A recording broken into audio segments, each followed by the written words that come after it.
unto you all. I will be reading from the last book, Revelation, chapter 22, verses 1 through 5. When Bob Armstrong asked me to be responsible for the funeral service,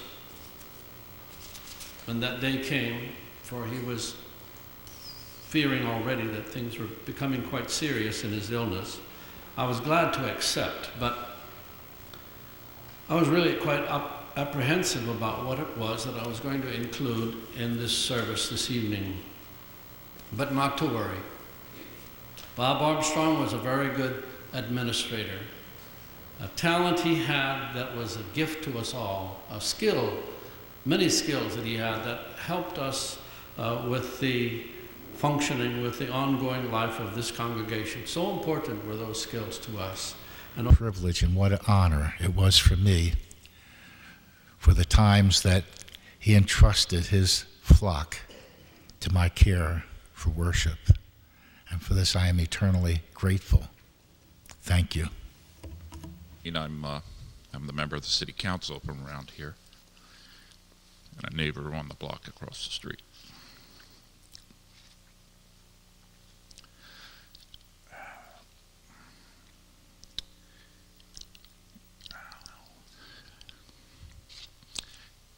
In my position, as in many of the clergy's position, I get to go to, unfortunately, on a lot of funerals. This one's hard. This one's very hard. We celebrate a life, but we're going to miss that life.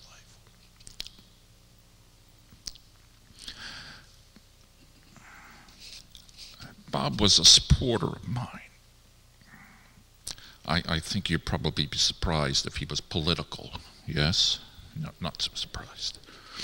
On behalf of the congregation, I would like to thank Pastor Joel Beck for being the pastor to Bob and Priscilla and the family and Marty. It has been a very great blessing. Al Dipsky and a member of the Maryland House of Delegates. I was here on behalf of my colleagues a while back when it was the anniversary and presenting a citation to this great church and to a wonderful, great guy. Because I thank God for the wonderful fellowship I had with Pastor Armstrong. He's a man of God with principle and discipline. Really, I thank God for that. I thank Pastor Armstrong. I remember his kind helps. He always encouraged me. Twice he gave me lunch. Half of a group that has two names. It has its real name and it has the name that Bob gave it.